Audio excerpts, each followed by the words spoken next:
ओम शांति। आप मुझे देख के मुस्कुरा रहे हैं और मेरी भावनाएं अंदर से फूट रही हैं। जैसे अभी दीदी जी बोल रहे थे, थोड़े से समय में जो भी कुछ बाबा करवा रहे हैं, तो इस दौरान कई सिटीज़ में जाना हुआ है, कई सेवा केंद्रों पर जाना हुआ। लेकिन मैं आपको सच बताता हूँ, जिस दिन से मैंने मुंबई में पाँव रखा है यहाँ, मैं उसी दिन से भावुक हूँ, बहुत भावुक। क्योंकि इस मिट्टी पर मैंने दो तरह के जीवन जी लिए हैं।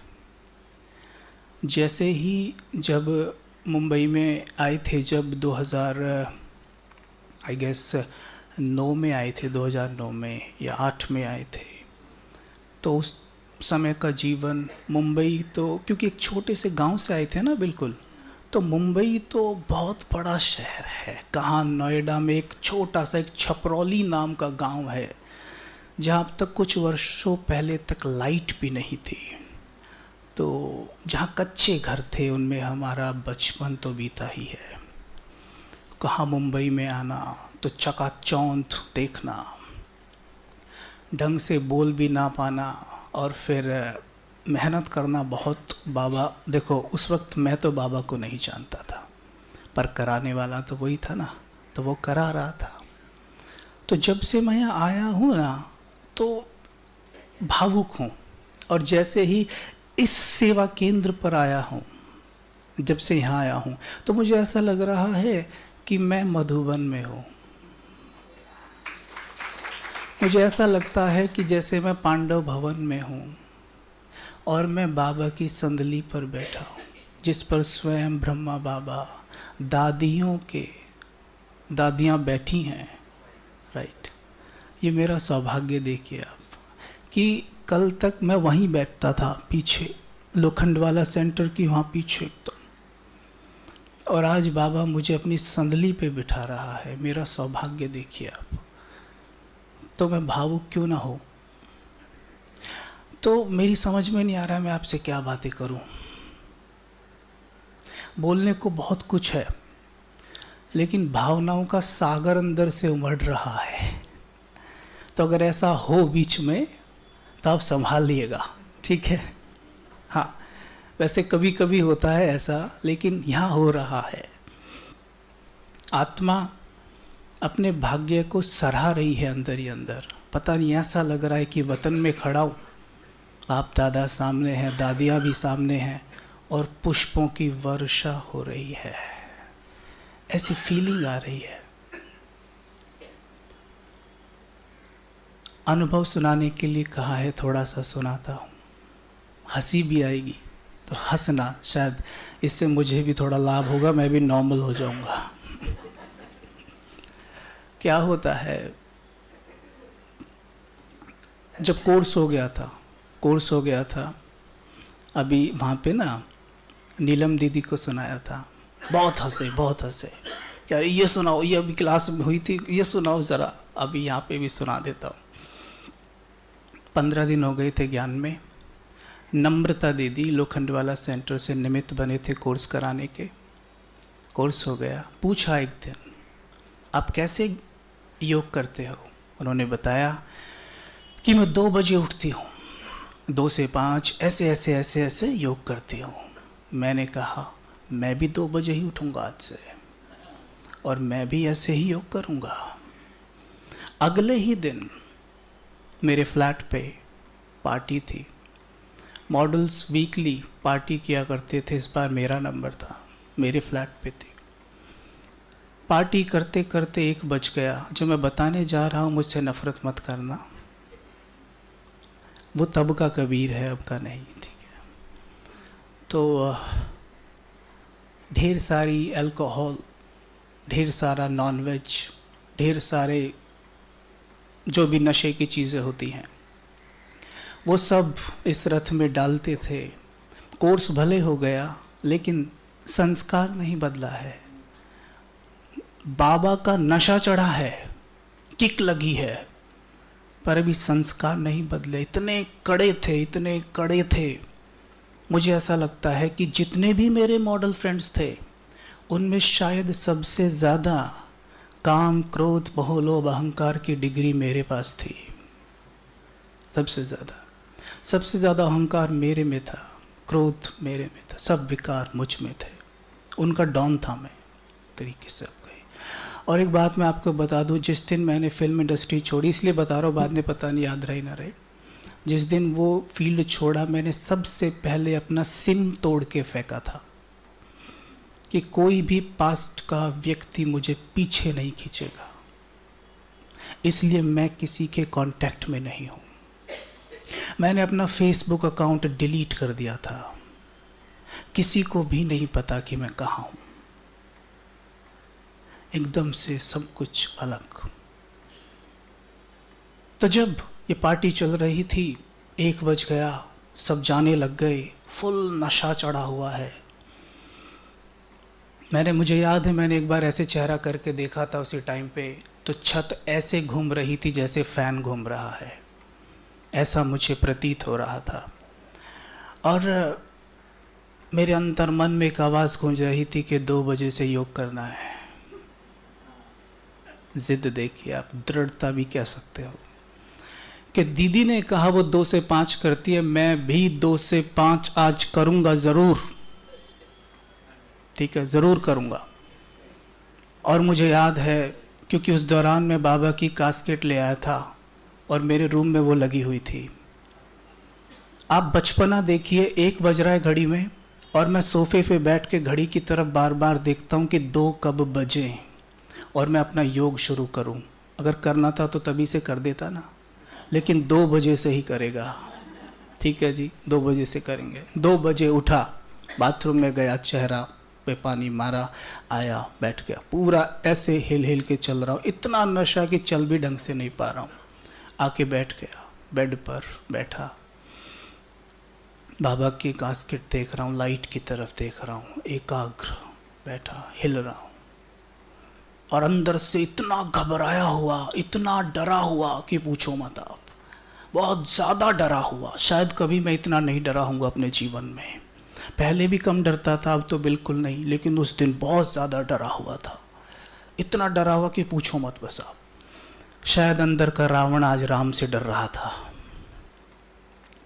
तो मैं उस कास्केट की तरफ देखूं, बैठा बैठा, और मेरे अंतर मन में एक आवाज़ गूंजे, छोड़ दे, ये सब छोड़ दे, जो खाता पीता है ना ये सब छोड़ दे। और मैं जवाब दूं तुरंत, कैसे छोड़ दूं?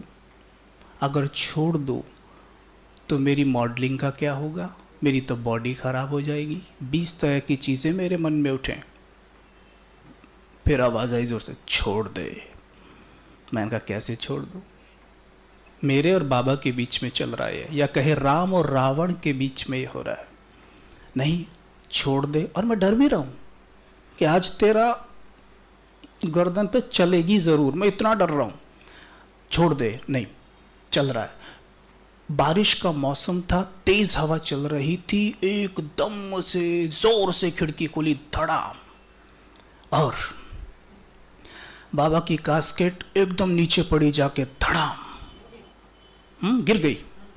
और मैं बेड से कूद के नीचे, धड़ाम, और कूदते ही मैंने बोला, छोड़ दिया, छोड़ दिया, छोड़ दिया, आज से छोड़ दिया। आप यकीन मानिए, उस दिन से मैंने उन चीज़ों को नहीं छुआ, कभी नहीं छुआ, कभी नहीं छुआ। ये बाबा ने किया, छुड़वाया, है ना। ये एक उदाहरण जो मुझे याद रहता है। और दूसरा है तो कई, पर समय बहुत कम है, ठीक है, अभी हमने मेडिटेशन भी करना है ना। तो एक और सुना दो दीदी।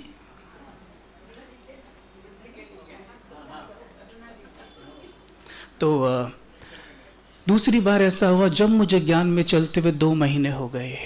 तो 2 महीने जब हो गए तो मैंने प्लान कर लिया था कि मुझे अपना जीवन कैसे चलाना है। हम तो है ना, नर चाहत कुछ और, भाई के कुछ और ही की और। तो हम प्लानिंग करने में तो सारे मास्टर होते हैं, और हम अभी भी करते हैं, है ना, अभी भी करते हैं बहुत सारी प्लानिंग्स, वो सारी फेल होती हैं। मैं भी प्लानिंग कर रहा था कि ऐसे चलूँगा, दोनों नावों में पाँव रख के चलता रहूँगा, मॉडलिंग भी चलती रहेगी, स्पिरिचुअलिटी भी चलती रहेगी। मेरे कुछ ऐसे प्लान थे, जैसे कि अक्सर यहाँ आप देखते होंगे इन सेंटर्स पे, मुंबई सेंटर्स पे बहुत मॉडल और फिल्मी लोग आते होंगे, है ना, वो दोनों तरफ चलते हैं। मैं भी ऐसे ही कर, लेकिन एक दिन तो मैं ऐसा क्यों कर रहा था, फिर मैं ना 2 दिन जाता था सेंटर पे, रोज़ नहीं जाऊँगा। खींच इतनी ज़ोर से होती थी कि अभी चल, लेकिन रोकता था खुद को, ठीक है, रोकता था, रोज़ नहीं जाता था। पहुँचा, दीदी बोले कबीर भाई हमारे यहाँ पे ना योग भट्टी है, आपको जाना है। मैंने तुरंत बहाना मार दिया, आई एम वेरी बिजी। दीदी ने बोला दीदी बोल रही है ना आपको जाना है। मैं बोला ठीक है तो जाता हूँ। घाट के ऊपर में योग भट्टी थी, मैं वहाँ पहुँचा कुमारों के साथ। पता नहीं है भट्टी क्या होती है, पूछ रहा हूँ भैया ये भट्टी क्या होती है, तो कहते हैं अरे भट्टी वो क्या है ना, अभी 10 बजे से, रात्रि के 10 बजे से सवेरे 4 बजे तक लगातार योग में बैठेंगे। मैंने बोला है 10 से 4? भैया मैं तो आधे घंटे से ज़्यादा नहीं बैठ सकता। कहते कोई बात नहीं, आप ऊपर जाके सो जाना। अब मैं सोऊं भी कैसे, प्रॉब्लम एक बहुत बड़ी थी। इन कुमारों ने क्या किया था, लोखंडवाला के जो कुमार थे, इन्होंने मुझे ऊपर ले जाके वहाँ भूत प्रेतों की कहानियाँ सुना दी थी। अब मैं ऊपर डर रहा हूँ बैठा बैठा कि भाई ऊपर ये तो ऐसा, मैंने आपको बताया उन दिनों में ज़्यादा डरता था, अब मैं डर रहा हूँ, अरे यहाँ कैसे सोऊंगा मैं, हैं तो सो भी नहीं सकता। ये सब बाबा की प्लानिंग थी कि इसको सुना दो, ये सोएगा भी नहीं, वहीं बैठा रहेगा। अच्छा जी, बैठ गए भट्टी में जाके। 10 बजे 10:30 हो गई, बैठे हम भी सीधे सब की तरह। 11 बज गए, बैठे हैं, 11:30 हो गए, बैठे हैं। अब क्या हुआ, नींद का झटका आने लग गया। फिर खींच के बैठूं कि ये क्या कहेंगे, सो रहा है। फिर आवाज़ आई, उसमें ना छत में स्पीकर लगे थे, इसमें भी लगे हैं ऐसे ही। ऊपर से आवाज़ आई, मुझे उस वक्त ऐसा प्रतीत हुआ जैसे कि आकाशवाणी हो रही है, बिल्कुल बिल्कुल ऐसे लगा आकाशवाणी हुई है। आवाज़ थी, उन्होंने बाप दादा की ड्रिल चलाई थी। तब तक तो म्यूज़िक और कमेंट्री से योग चल रहा था, अब बाप दादा की ड्रिल चलाई थी। और मैं बिल्कुल वैसे ही बोलना चाहूँगा अगर आपकी परमिशन हो तो मैं ऐसे बैठा था, मैंने ऐसे किया हूँ। ऊपर से आवाज़ आई, अच्छा तो बाप कहते हैं 1 सेकंड में अशरीरी हो सकते हो। मैंने कहा हो गया, 1 सेकंड में ही हो गया। जैसी सुनी वो आवाज़, पता नहीं भाई नींद कहाँ गई, होश उड़ गए। ऐसे लगा कि जैसे जैसे धरती खिसक गई हो नीचे से। भगवान की आवाज़ है ये तो। मेरे अंतर्मन में तुरंत उत्तर दिया, ये आवाज़ तो बहुत ही शक्तिशाली है, ऐसी आवाज़ मैंने कभी नहीं सुनी है, ये किसी मनुष्य की आवाज़ हो ही नहीं सकती, ये आवाज़ बहुत बहुत शक्तिशाली है, ये बाबा की आवाज़ है। फिर ध्यान से सुना तो दादी जी की मैंने क्लास सुन ली थी 1-2, तो आवाज़ शब्द वही थे जैसे दादी जी बोलते हैं, आवाज़ बदली हुई थी। मैंने कहा ये वही है बाबा, ये यही है बाबा जिनको कोर्स में जो बताए थे, वही शिव बाबा है।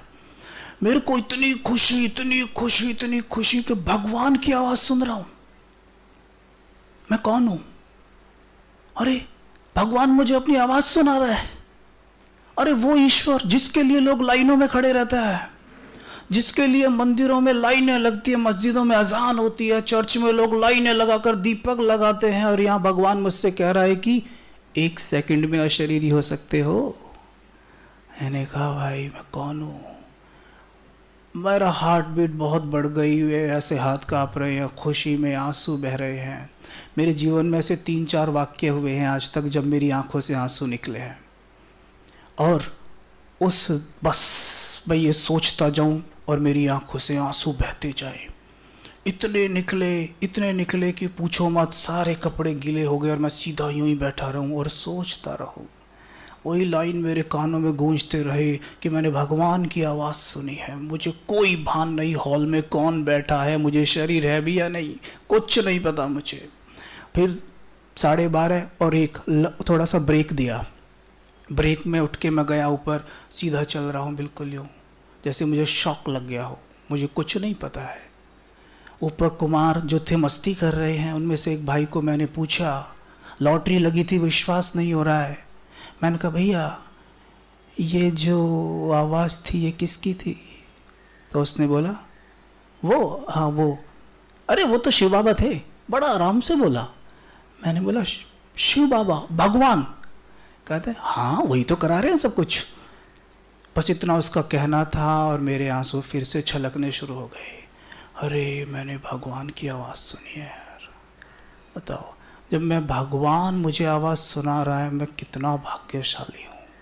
मैंने भगवान की आवाज़ सुनी है। ज्ञान में चलते चलते ना हम ना भगवान को बड़ा नॉर्मल ढंग से देखने लगते हैं। ऐसा लगता है ना कोई बड़ी चीज़ थोड़ी ना है, ठीक है ना। पर मुझे वो समय जब याद आता है ना, जब भी याद आता है, तो जैसे मैं मुंबई में प्रवेश हुआ हूँ ना, मुझे वही बचपन का हर लम्हा याद आ रहा है। इसीलिए मैं भावुक हो जा रहा हूँ बार बार। मुझे वही लाइन, वही सब चीज़ याद आ रही है, एक एक छोटी छोटी चीज़ याद आ रही है। वहाँ से मेरा जीवन परिवर्तन होना शुरू हुआ। और सबसे बड़ी बात जो मेरे साथ घटित हुई, जिसने मुझे बीके पूरी तरह से बना दिया, वो भी बाबा की बहुत बड़ी प्लानिंग थी। उसमें ये था कि जैसे ही मुझे ये शौक़ लगा, उसके बाद से मैंने नॉन वेज, अल्कोहल ये सब छोड़ दिया। जिम जाता था तो लाइट वर्कआउट करने लग गया, देहबान कटने लग गया। किसको दिखाऊं ये छोड़ना, वो भी गया। दृष्टि चेंज हो गई। जिन मॉडल्स के साथ, फीमेल मॉडल्स के साथ मैं शूटिंग के दौरान बड़ी अथॉरिटी से खड़ा होता था, है ना, कोई थीम होती थी, उस थीम को अच्छे से पालन कर सकता था। अब मेरे मन में उनको देख के आता था ये तो बहनें हैं। अब बहनें हैं तो मैंने हाथ कैसे लगाऊं? कैमरा की डिमांड ये है कि हाथ लगाओ, और मैं कहूँ कि मैं कैसे लगाऊं? अब मैं हेजिटेट होता तो हाथ लगा लूँ, लेकिन कैमरा कैप्चर करता वो चीज़, तो वो सारा फेल। कितनी बार ऐसा हुआ कि मुझे कितनी बार बीच में से शूट करते हुए भगा दिया गया।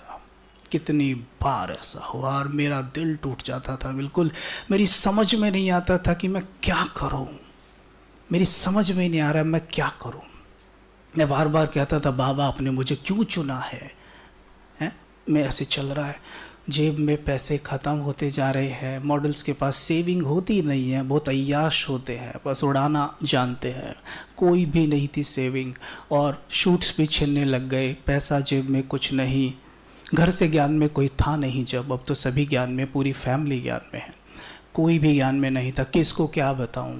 क्या तो बाबा बनने गया मुंबई? हाँ, क्या बोलूँ भाई, मेरे को पैसे दो, मेरे पास पैसे नहीं है।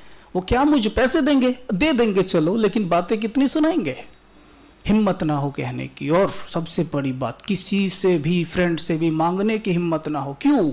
ऐसा क्यों हो रहा था ये मेरे साथ? इसलिए हो रहा था कि विकारों के वश मैंने बहुत विकर्म किए थे। ये उनकी मुझे सज़ाएं मिल रही थी उस वक्त, और मैंने उन्हें, यकीन मानिए, मुझे हिम्मत दी गई, खुशी खुशी स्वीकार किया। मैंने फैसला किया मैं किसी से कुछ नहीं मांगूंगा, जो करेगा बाबा ही करेगा।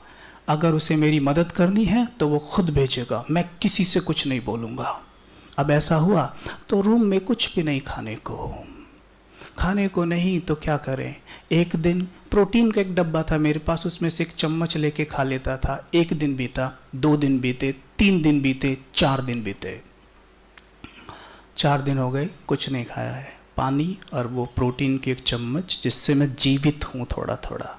चौथे दिन मुझे याद है कि एक बी के भाई मेरे पास आए थे।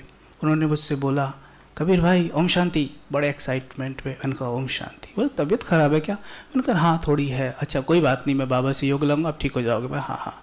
तो कहते कबीर भाई सुनो मेरे पास ना 2 पास है। मैंने कहा के पास है आपके पास? वो भी नए भाई थे और हमारी फील्ड से थे, तो धारणाओं में, भोजन में बहुत ज़्यादा पक्के नहीं थे, बाकी प्याज लहसुन वगैरह छोड़ चुके थे। तो कहते मेरे पास 2 पास है। किस चीज़ के? एस्कॉन मंदिर के। चलो भोजन करके आते हैं, बहुत अच्छा भोजन होता है वहाँ का भी, अपने यहाँ की तरह पवित्र होता है। तो मैंने कहा, मन में तो लड्डू सा फूटा। फिर मैंने कहा एकदम, देखो ये मैं नहीं था कहने वाला, अगर मेरी पावर होती ना मैं चला जाता। मेरे मुख से पता क्या आवाज़ निकली कि नहीं, हम तो देवता हैं, हम भक्तों का कैसे खा सकते हैं। मैंने तुरंत ऐसा बोला कि हम भक्तों का कैसे खा सकते हैं। और वो भाई कहने लग गया, है आप ठीक कह रहे हैं, वैसे मैं भी नहीं जाता हूँ, और वो भी नहीं गया। अब ये दिन बीतते जा रहे हैं, और इस दौरान पता है क्या हो रहा है? एक चीज़ और हो रही है। लोखंडवाला सेंटर से कनेक्टेड एक गीता पाठशाला थी। उस गीता पाठशाला में ना रोज़ हमें कोर्स कराने की सेवा मिली हुई थी, राइट, सेवा मिली हुई थी, और हम बड़े चाव से उस सेवा के निमित्त थे, करते थे, बहुत अच्छा लगता था, हमें उससे उन्नति लग रही थी अपनी।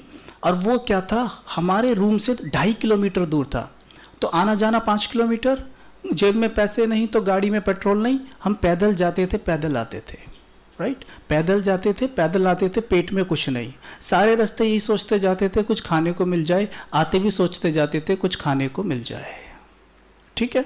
और वहाँ कोर्स करा रहे हैं। अब वहाँ कोर्स जब करा रहे हैं ना, तो दीदी कहती हैं एक दिन हमसे, कबीर भाई, मैंने कहा हाँ दीदी, आ जाओ, टोली है आपके लिए। मेरे मन में फिर से लड्डू फूटे, टोली है, वो भी मीठा, भूख में मीठा आप खा लो, काफ़ी देर तक आपको भूख नहीं लगेगी। मैंने कहा आज तो मेरी लॉटरी लग गई है। मैंने बड़े बड़प्पन में कहा दीदी रुक जाओ, मैं कोर्स करा के आता हूँ। तो कोर्स कराने में मुझे 45 मिनट गए, बाहर आया, पूछा हाँ दीदी देना, और एक कबीर भाई उसे तो वो माता ले गई। मुझे लगा हाँ अभी पेपर और बाकी है, अभी वो बोझ हल्का नहीं पड़ा है, अभी है, ये तब मेरे मन में चल रहा है। फिर मैं आया सारे रास्ते ऐसे सोचता सोचता, लेकिन अब ना मेरे मन में ये चलने लग गया था कि कहीं शरीर को कुछ हो गया तो। लेकिन पता नहीं मेरे अंतर्मन में एक आवाज़ गूंजती रहती थी जिसने मुझे कॉन्फिडेंस दिया, और वो ये थी कि बच्चे मैं तुझे कुछ नहीं होने दूंगा। बार बार गूंजती थी, मैं तुझे कुछ नहीं होने दूंगा, मैंने तुझे मरने के लिए नहीं चुना है। तो ये चीज़ ना मेरे को बहुत कॉन्फिडेंस देती थी कि मुझे कुछ नहीं होगा। लेकिन जब 13वां दिन आया, उस दिन जब मैं सेंटर से आया आती जैसी दरवाज़ा खोला, तो खोलते ही पता है क्या हुआ, मेरी हिम्मत टूटने लग गई और मुझे चक्कर आने लग गए। जैसे चक्कर आए ना, उस दिन को मैं कभी नहीं भूल सकता। उस दिन मैंने साकार बाबा को बिल्कुल वहाँ अनुभव किया था। उस चीज़ ने मुझे बहुत आगे बढ़ाया है। मैंने सुने थे औरों के अनुभव, पर मैं सोचता था ऐसे हो सकता है क्या, क्योंकि मैं बहुत लॉजिक लगाने वाली आत्मा रही हूँ हमेशा, साइंटिफिक चीज़ों को, तो ऐसे कैसे हो सकता है। लेकिन उस दिन मैंने अनुभव किए, खुद की अनुभव। और क्या अनुभव किया, मैंने देखा कि बाप दादा ने जैसे मेरी पीठ के पीछे अपना हाथ लगाया हुआ है, और मैं गिरा, लेकिन फर्श पे बिल्कुल धीमे से गिरा। मैं सोचा मैं जोर से क्यों नहीं गिरा, और बिल्कुल ऐसे मुझे लिटा दिया गया। वो लेटते ही मेरे अंतर मन में एक आवाज़ आई, तेरे मोबाइल में अभी 50 पैसे बचे हुए हैं। 14 दिन से मैं ये सोच रहा था मेरे मोबाइल में बैलेंस 0 है, और मुझे अब क्लिक हुआ उसमें 50 पैसे हैं, तो किसी को भी मिस कॉल तो मार ही सकता है। और मैंने तुरंत हिम्मत जुटाते हुए मोबाइल उठा के तुरंत अपनी लौकिक सिस्टर को मिस कॉल किया। उसने तुरंत कॉल बैक किया, और मैंने उसको 2-4 बातें बताई। तब उसने कुछ हिसाब किताब ठीक किया खाने पीने का, और तब से ये ट्रैक पे गाड़ी चलनी शुरू हुई जो अभी तक दौड़ रही है। और फिर धीरे धीरे पूरी तरीके से मैंने फैसला कर लिया कि मुझे इस इंडस्ट्री में अब नहीं रहना है। मुझे अपना जीवन लौकिक सेवाओं को करते हुए बाबा के कार्य में लगाना है, और वो इस तरीके से लग रहा है। ठीक है, अब और कुछ नहीं सुनाऊंगा, ज़्यादा हो जाएगा। तो अभी हम थोड़ा योग करेंगे, ठीक है। थोड़े से कुछ हम बीच में ना आपको थॉट देंगे, और उस पर आप योग के अनुभव करना। जैसे कभी भी मिलते हैं हम किसी से, तो हम क्या पूछते हैं, भाई कैसे हो, तो हम क्या उत्तर देते हैं नॉर्मली, अच्छे हैं, ठीक हैं, हाँ ठीक है। कई बार तो गलती से ऐसा कह देते, वैसे ब्राह्मण ऐसा नहीं कहते, पर नहीं कह देते, हाँ कट रही है ना, ऐसे नहीं। जब भी कोई पूछे तो क्या बोलना, दिल से आनंद में हूँ।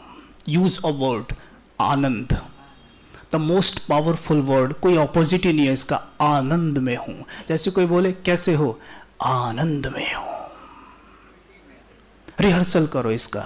जैसे ही कहीं भी हो, कोई भी बोले कैसे हो, इवन बाबा से भी बात करो, बाबा पूछ रहे बच्चे कैसा है, आनंद में हूँ। सेट क्या होगा इसे कहने से, एवरी वर्ड हैज एनर्जी, हर एक शब्द में एनर्जी होती है। See medical science has proved it कि हमारे जो मस्तिष्क है ना, ये मस्तिष्क देखो, ये हाइपोथैलेमस है, ये पिट्यूटरी ग्लैंड है, इन दोनों के बीच में आत्मा बैठी है, मेडिकल साइंस इसे साइक कहती है, ठीक है, आत्मा को। तो वो बैठी है, जैसे हम थॉट क्रिएट करते हैं, बोलते हैं मैं आनंद में हूं, मैं आनंद में हूं, तो जो एरिया है ना, इसको कहते हैं मास्टर ब्रेन, और इसको मेडिकल भाषा में कहते हैं प्री फ्रंटल कॉर्टेक्स। ये यहां से ना तुरंत सीरोटोनिन निकलने लगता है। सीरोटोनिन होता है खुशी का हार्मोन। ये जो मैं शेयर कर रहा हूं, इसे आप ध्यान से सुनेंगे ना, शब्द भले भूल जाना पर आपका आत्मविश्वास जरूर बढ़ेगा, क्योंकि मेरा बढ़ा था, बढ़ेगा। सीरोटोनिन निकलता है, और सीरोटोनिन के साथ निकलते हैं एंडोकैनोबिनॉइड्स। ये एंडोकैनोबिनॉइड्स जो नाम है ना, ये कैनाबिस से बना है। कैनाबिस कहते हैं अफीम को। अफीम खाने से नशा चढ़ता है, वैसे ही बाबा की याद से भी नशा चढ़ता है। जो आप मेडिटेशन करोगे ना, कमेंट्री सुनना कभी भी, जब कोई आत्मा कमेंट्री करा रही होती है ना, उसकी आवाज़ नशीली हो जाती है। क्यों? क्योंकि एंडोकैनोबिनॉइड्स हमारे प्री फ्रंटल कॉर्टेक्स से निकलना शुरू हो जाता है, और इसमें सबसे प्रसिद्ध कैनोबिनॉइड है आनंदामाइड। इसका काम क्या होता है? जैसे रिलीज होता है ना, हमारे ब्रेन में करोड़ों न्यूरॉन्स हैं, उनको रीसेट करना शुरू कर देता है अंदर। संस्कार परिवर्तन का आधार है जानना, मानना, चलना। जानते हो मैं आत्मा हूं, जानते हो आनंद मेरा नेचर है, खुशी मेरा नेचर है, शांति मेरा नेचर है। मानते हो, जैसी मानोगे, मानना माना उसे अवचेतन की गहराई में उतार देना, और जैसी वो उतरेगा तब ये आनंदामाइड निकलेगा। Meditation is very important. Without meditation, योग किए बिना हम में से कोई भी अपने संस्कारों को बदल ही नहीं सकता। आप कितनी भी मुरली सुन लो, कितनी भी बुक्स पढ़ लो, कितनी भी क्लासेस कर लो, करनी है, ये नहीं करना है, करनी है। क्योंकि बिना ज्ञान के तो यही नहीं पता चलेगा ना कि करना क्या है। तो ज्ञान इज वेरी इंपॉर्टेंट, राइट। ज्ञान प्रकाश है, लेकिन प्रकाश का मतलब क्या? प्रकाश मैंने टॉर्च जलाई, अंधेरे में लाइट आ गई, अब प्रकाश में मुझे चलना है ना, है ना। तो ज्ञान प्रकाश है, जरूर करना है, लेकिन उस पे मेडिटेट जरूर करना है। मेडिटेशन का काम होता है उस बात को अवचेतन की गहराई में उतार देना। जब तक बात चेतन तक रहेगी ना, वो बस जानने तक है। अवचेतन पे चली गई, मानने तक है। जानना माना केवल 10% ही पावर लगा पाओगे, मान लिया माना 90% यानी 100% लगेगी, क्योंकि अवचेतन में 90% पावर होती है। तो जैसी बोला, जैसी ये सीरोटोनिन निकला, ये आनंदामाइड निकला, तो न्यूरॉन्स की रीसेटिंग हो गई। अब होता क्या है, हमारे मस्तिष्क में 10 करोड़ से भी ज़्यादा न्यूरॉन्स होते हैं। हर न्यूरॉन के पास एक तरीके से डिपार्टमेंट है। जैसे इतने न्यूरॉन्स के पास शांति का है, इनके पास एंगर का है, इनके पास प्रेम का है, समझे, इनके पास वासना का है। ऐसे यहाँ सब कुछ सेट है, ओके। जैसे आपने थॉट क्रिएट किया, मैं परम पवित्र हूँ, तुरंत पवित्रता की विद्युत तरंग मुझ आत्मा से निकलकर मेरे न्यूरॉन्स को टच करेगी। Neurons fire together, wire together, समझे। जिन न्यूरॉन्स में करंट पहुंचा, जो एक साथ फायर आई, वो आपस में मिलके तार जोड़ देंगे अपने अंदर, ऐसे, समझे। अब मानो हम चाहते हैं कि हमारा पवित्रता का संस्कार नेचुरल बन जाए, तो बार बार बार बार इस पर प्रैक्टिस करिए कि मैं परम पवित्र आत्मा हूँ।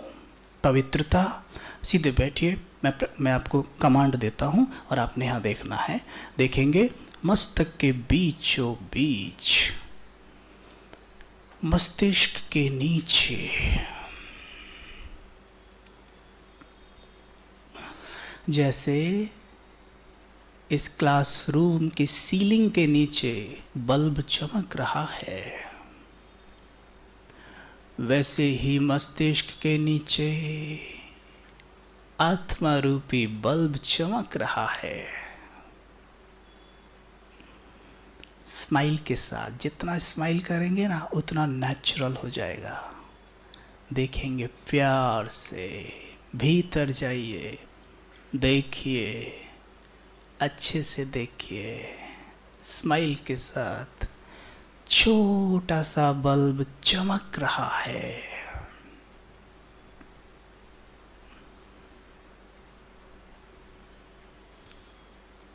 जैसे कमरे में बल्ब, वैसे शरीर में आत्मा। कमरा और बल्ब अलग अलग हैं, वैसे ही शरीर और आत्मा अलग अलग हैं।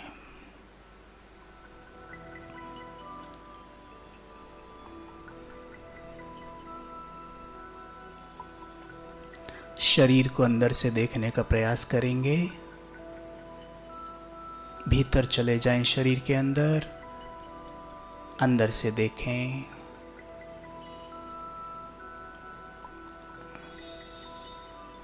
अंदर बैठकर अपने सभी ऑर्गन्स पर नजर डालिए।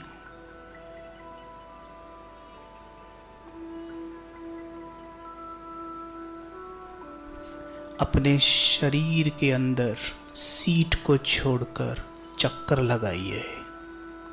बॉडी के अंदर, पूरी बॉडी के अंदर, सर से पांव तक राजा अपनी पूरी राजधानी में घूम रहा है। अच्छे से घूम के आइए।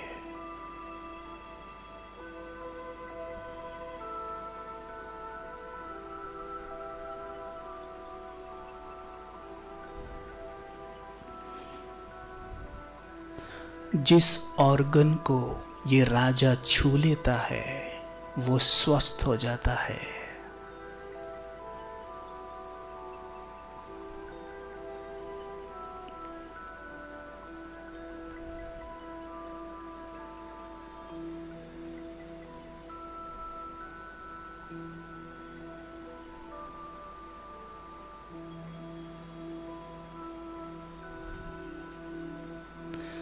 वापस अपनी सीट पे बैठ जाइए। बैठकर संकल्प करिए, मैं परम पवित्र हूं।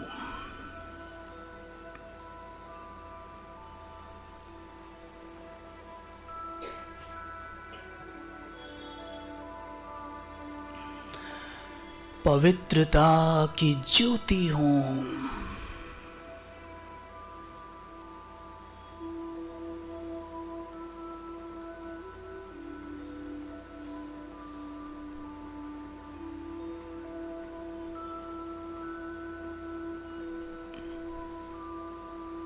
पवित्रता मेरा नेचर है।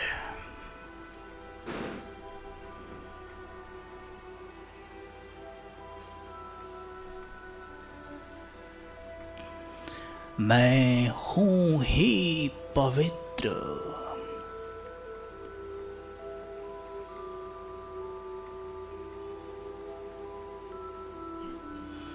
जैसे बल्ब का प्रकाश कमरे में फैलता है, वैसे मुझसे पवित्रता का प्रकाश पूरे शरीर में फैल रहा है।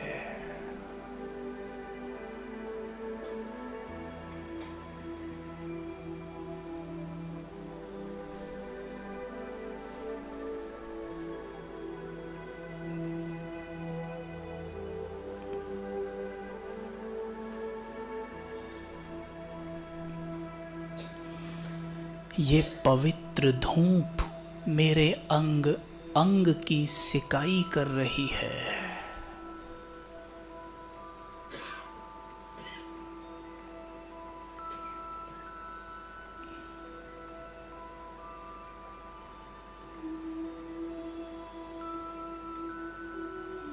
संकल्प करें, मैं मास्टर पवित्रता का सूर्य हूं। दिल से संकल्प करें, मैं मास्टर पवित्रता का सूर्य हूँ।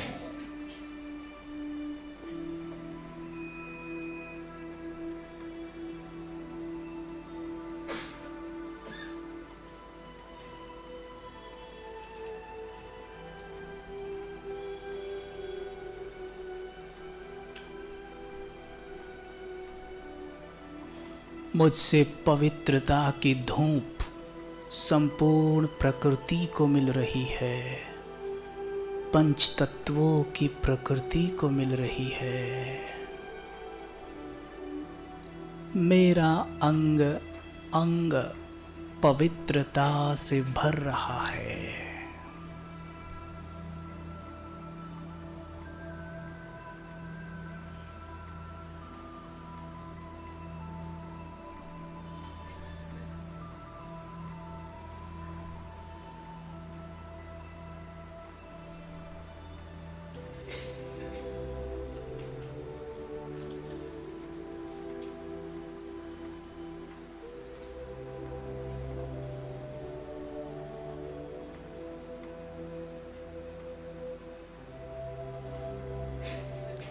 स्पष्ट पिक्चर देखेंगे। पवित्रता का गोला मेरे चारों तरफ बना हुआ है।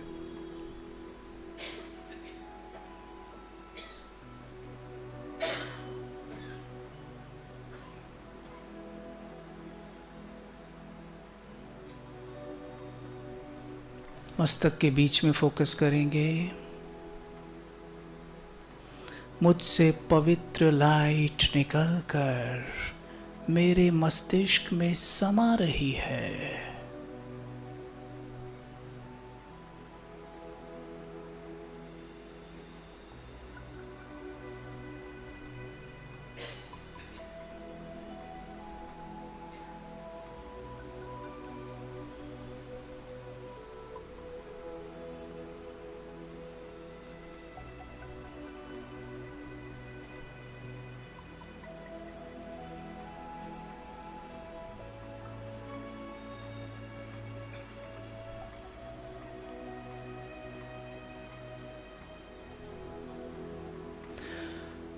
देखेंगे मस्तिष्क के हर एक न्यूरॉन में पवित्र लाइट प्रवेश कर रही है।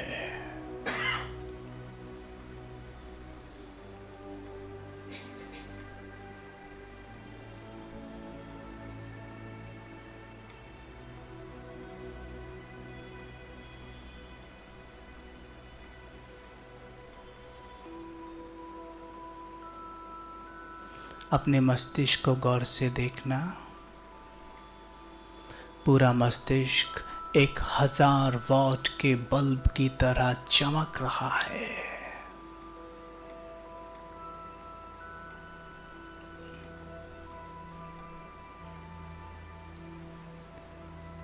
पूरे मस्तिष्क में केवल और केवल पवित्रता भरी हुई है।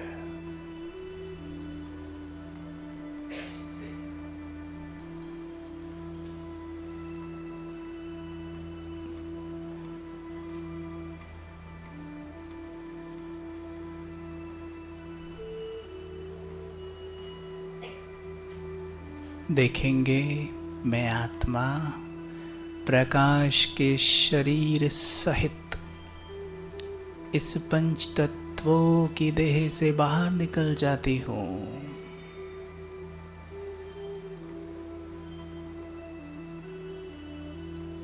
बाहर निकल जाइए। मैं प्रकाश की देह में हूँ।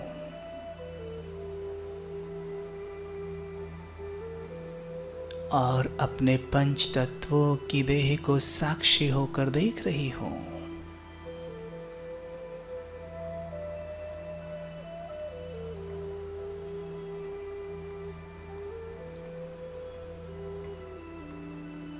मैं पवित्रता का फरिश्ता हूं।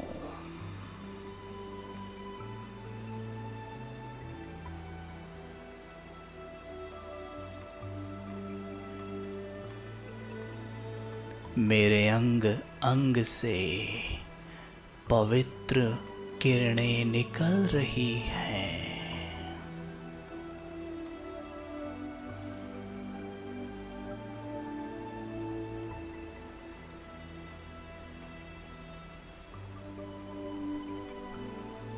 प्रकाश फैलाते हुए मैं फरिश्ता उड़ चला आकाश की ओर।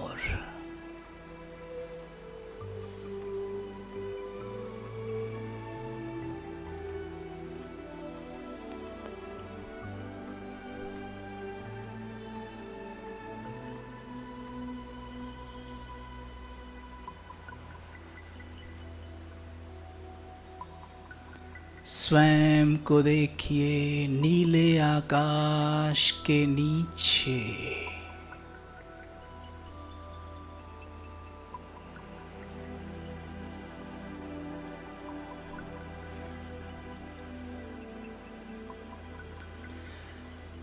परम धाम घर से पवित्रता की किरणें मेरे ऊपर पड़ रही हैं।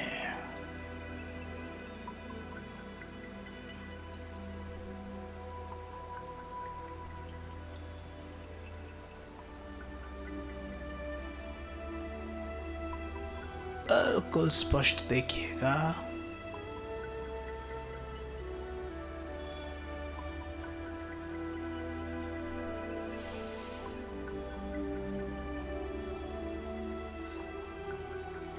जैसे कि इन किरणों के नीचे मैं फरिश्ता स्नान कर रहा हूं।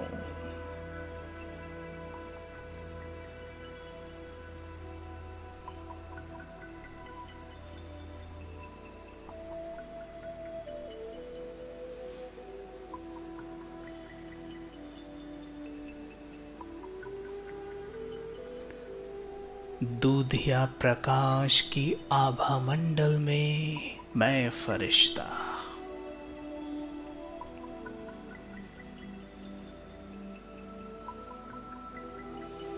नीचे देखेंगे, सबसे पहले अपने शहर को सकाश दीजिए। मुझसे पवित्र लाइट निकलकर पूरे मुंबई शहर में फैल रही है। स्पष्ट देखिए, मुंबई को ऊपर से पवित्र लाइट नीचे गिर रही है।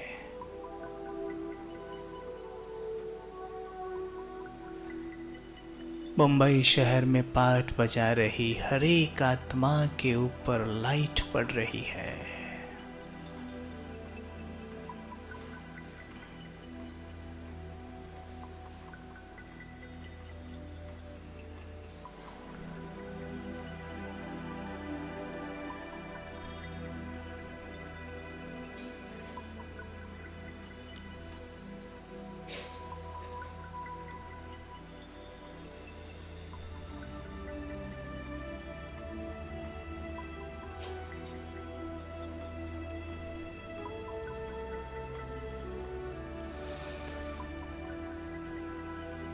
इस शहर में पाठ बजा रही आत्माएं, देखें जिनके चित्त में अशांति है, अपवित्रता है, अहंकार भरा पड़ा है। मुझ फरिश्ते से पवित्र लाइट इनके ऊपर गिरकर इन विकारों को भस्म कर रही है।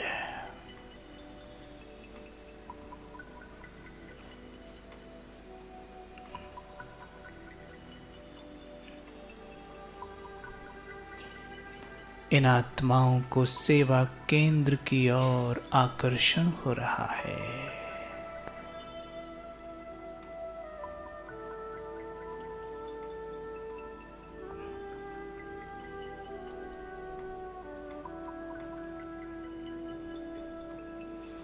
देखेंगे सभी आत्माएं सेवा केंद्र की ओर दौड़ी आ रही हैं।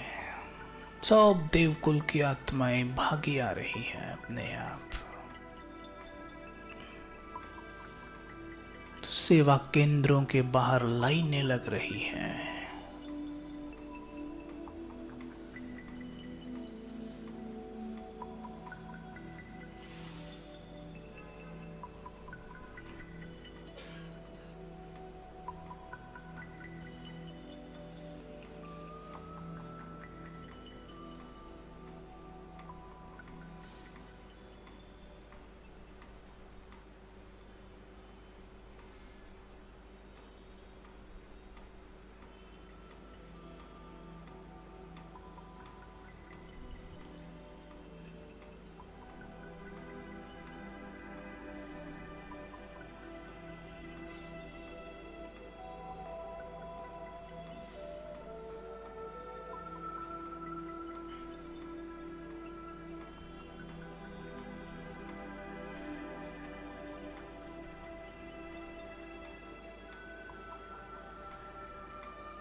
वापस से स्वयं को देखें मस्तक के बीच।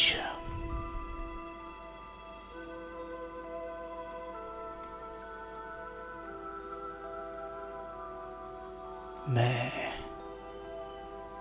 पवित्रता का दीपक हूँ। मैं पवित्रता का दीपक हूँ। मुझसे पवित्र लाइट मेरे मस्तिष्क में निरंतर जा रही है।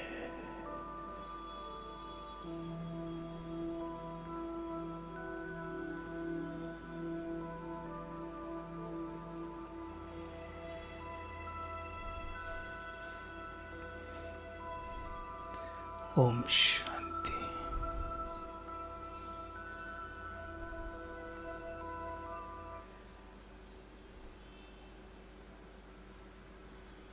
एक छोटी सी बात बताकर एक अभ्यास हम छोटा सा और करेंगे।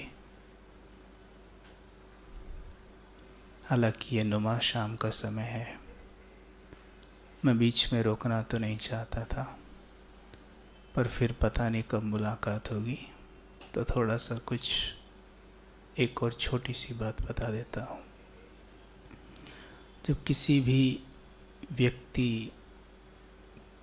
जब कोई भी व्यक्ति मानसिक और शारीरिक रूप से कमज़ोर हो जाता है, तो डॉक्टर कहते हैं कि इसे डोज चाहिए। Dose, right? डोज। कभी विचार किया है डोज का मतलब क्या होता है? ध्यान दीजिएगा जो बता रहा हूँ। डी माना डोपामाइन, ओ माना ऑक्सीटोसिन, एस माना सीरोटोनिन, ई माना एंडोर्फिन। ये चार वो हार्मोन्स हैं जो बाबा के स्वमान से हमारे मस्तिष्क में इतने ज़ोरदार तरीके से क्रिएट होते हैं लेकिन स्वमान का सही अभ्यास करना अनिवार्य है। डोपामाइन सफलता का हार्मोन है, ऑक्सीटोसिन प्रेम का हार्मोन है, सीरोटोनिन खुशी का हार्मोन है, एंडोर्फिन्स रिलैक्सेशन से क्रिएट होता है अर्थात शांति का हार्मोन है। अब मैं आपको केवल डोपामाइन के बारे में बताऊंगा, बाकी के लिए समय नहीं है। डोपामाइन सफलता का हार्मोन है। डोपामाइन हमारे ब्रेन में बनता है जब हमें सफलता प्राप्त होती है, जब हमारी कोई प्रशंसा करता है, हमें अवार्ड देता है। जैसे मानिए अभी मैं नीचे उतरूं क्लास के बाद और आप मेरी प्रशंसा करें, वाह भाई जी मज़ा आ गया, तो कुछ भी हो, चाहे मैं कितना भी डिटैच हूँ, पर मेरे ब्रेन में डोपामाइन का लेवल बढ़ेगा ज़रूर। ये सत्य है, ठीक है। हर एक मन को प्रशंसा पसंद है, लेकिन आप कोई भी अच्छा काम करिए, 10 में से केवल एक व्यक्ति आपको ऐसा मिलेगा जो प्रशंसा करेगा, बाकी तो नहीं करेंगे। बाकी तो ऐसा भी कर सकते हैं आपको। तो इसलिए बाबा ने बोला, बच्चे अपनी प्रशंसा स्वयं करो, अर्थात अपने मन को स्वयं ही मान दो। स्वयं मान, अपने मन को स्वयं मान देना शुरू कर दिया तो डोपामाइन का लेवल ब्रेन में ये रहेगा, ऐसे होगा ही नहीं। अगर बाहर से मांगा तो कभी ऐसे होगा, कभी ऐसे, कभी ऐसे, कभी ऐसे। अगर खुद स्वमान रखा तो बन जाओगे अर्जुन, और बाहर से मांगा तो रहोगे कर्ण। कर्ण माना केवल ज्ञान को कानों से सुनने वाला, मन तक नहीं उतारने वाला, अर्थात केवल जानने वाला। अर्जुन अर्थात ज्ञान को अर्जुन यानी मानने वाला, अंदर उतार देना। अर्जुन कभी भी किसी से मान नहीं मांगता था और कर्ण हमेशा बाहर से मान मांगता था। कर्ण भी कृष्ण की बात मानता था, अर्जुन भी मानता था, लेकिन कर्ण अपने मन की करता था, अर्जुन वो करता था जो कृष्ण कहते थे। दोनों में यही फर्क है बस। दोनों ही धनुर्धर थे, दोनों ही श्रेष्ठ थे, लेकिन कर्ण विफल रहा। पांडव होके भी आधा अर्जुन, यानी ब्राह्मण होकर भी आधे शूद्र रह जाएंगे अगर मान बाहर से मांगा तो। ठीक, तो मान अंदर से मान, स्वमान खुद को मान देना है, ठीक है। और कैसे देना है? हे मेरे मन तुम बहुत शक्तिशाली हो, हे मेरे मन तुम अथाह पवित्रता से भरे हुए हो, तुम में तो ईश्वरीय ज्ञान भरा हुआ है, तुम ज्ञान सूर्य के पुत्र हो, तुम मास्टर ज्ञान सूर्य हो। हे मेरे मन में देख रहा हूं तुम हर पल मेरा सही सही सही मार्गदर्शन कर रहे हो। जैसे ही आदेश दोगे उसके पास ऑप्शन ही नहीं रहेगा, वो दौड़ा दौड़ा जाएगा। ऐसा तो शिव बाबा ही करा सकते हैं, वो शिव बाबा से जुड़ जाएगा, उसके पास ऑप्शन ही नहीं है इधर उधर जाने का। और हम इसके बजाय जस्ट इसका उल्टा बोलते हैं उससे। और फिर वो क्या करता है, ये काम तो पड़ोस की आंटी भी करा सकती है, चलो उसी से जुड़ जाता हूँ जाके। तो फिर वो उन लोगों में ही, देहधारियों में ही चिपका रहता है। तो स्वमान, खुद को जितना स्वमान दोगे उतना डोपामाइन बनेगा, अर्थात मन को मैसेज जाएगा मैं सफलता मूर्त हूँ। और जैसे ही मैसेज गया मैं सफलता मूर्त हूँ, तुरंत मन खुश, तुरंत डोपामाइन जिसका बना होगा तुरंत सीरोटोनिन बनेगा। फिर सीरोटोनिन खुशी का हार्मोन होता है, ठीक है। इसके लोग दवाइयाँ खाते हैं डोपामाइन बनाने के लिए। डोपामाइन एंटी डिप्रेसेंट होता है, डिप्रेशन को खा जाने वाला हार्मोन। इसके लोग गोलियाँ खाते हैं, फिर भी क्या होता है, बनता है, डिप्रेशन बना ही रहता है। ब्राह्मणों को पता भी नहीं है डिप्रेशन क्या होता है, बस हमें एक शब्द तो पता है, लेकिन यहाँ तो हम अनुभव नहीं करते ना उस चीज़ को। क्यों? स्वमान। जितना स्वमान की प्रैक्टिस करोगे ना उतना जीवन कमाल से भर जाएगा। मैं ये समझता हूँ कि मुझे स्वमान सबसे प्रिय है, और इसीलिए शायद वहाँ से एकदम झटके से बाहर निकल गया। स्वमान। माताएं अक्सर कंप्लेन करती हैं, भाई जी युगल साथ नहीं देते, बच्चा भी सम्मान नहीं करता। अरे हम खुद का सम्मान खुद नहीं कर, घर कहते हो उसमें जाएं और अपने आप को देखें। घर के आंगन में बीचों बीच खड़ा हुआ,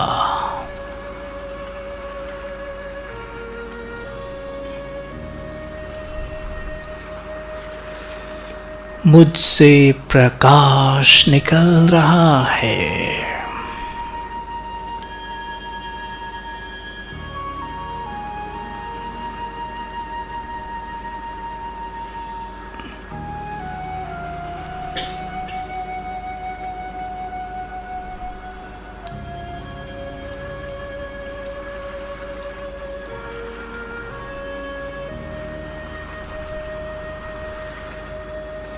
देखें वो आत्माएं जो मेरे करीबियों का रोल अदा कर रही हैं। कोई पिता, कोई माँ, कोई बच्चा, कोई भाई, कोई बहन के रोल में है। सब मेरे चारों तरफ खड़े हैं और मुझसे प्रकाश जो निकल रहा है उससे इन सब का चित्त शांत हो रहा है।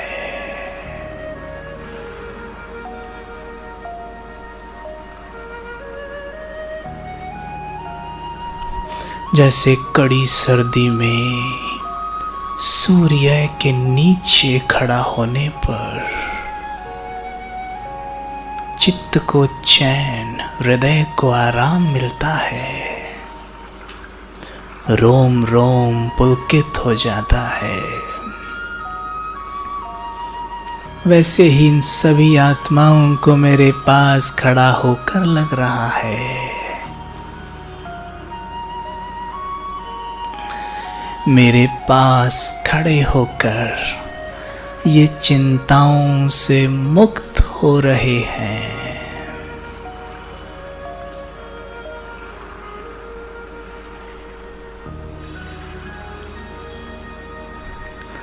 बीमारियों से छूट रहे हैं।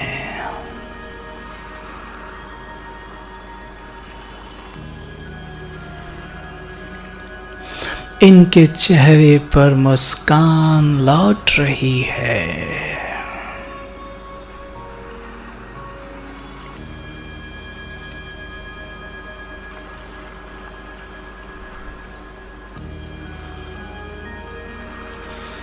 संकल्प करें, मैं पवित्रता की देवी हूं, पवित्रता का फरिश्ता हूं।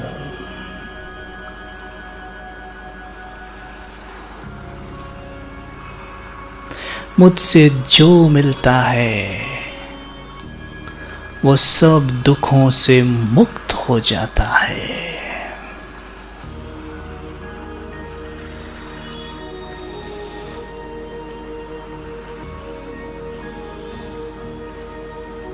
मैं जिसे एक दृष्टि भर देख लूं वो अपनी देह को भूल जाता है।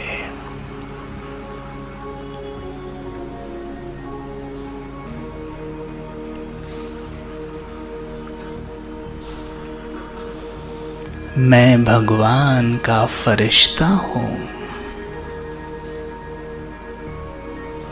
बहुत सुखी, आनंदमय, परमात्म सुखदाई झूले में झूलने वाला,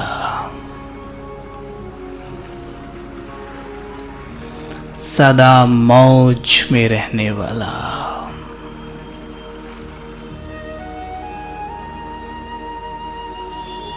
मैं बेफिक्र बादशाह हूं। मैं भगवान का फरिश्ता हूं।